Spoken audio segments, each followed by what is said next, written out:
हज 2026 के हवाले से सऊदी सिक्योरिटी फोर्सेस ने अपनी सारी जो तरतीबात हैं उसकी जो है शुरुआत कर दी हैं आज।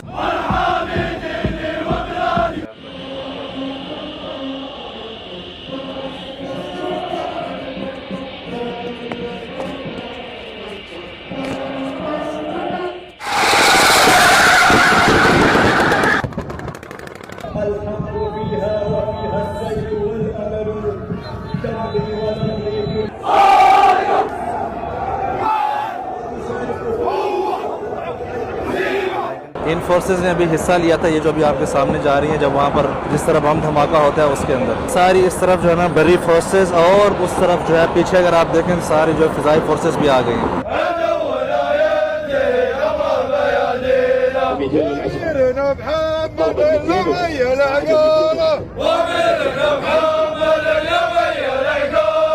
तैयारियाँ आज हमने यहाँ पर देखी हैं, तो मेरी आपसे गुजारिश है कि जो भी बगैर परमिट के आने का सोच रहे हैं प्लीज़ बिल्कुल ना सोचे।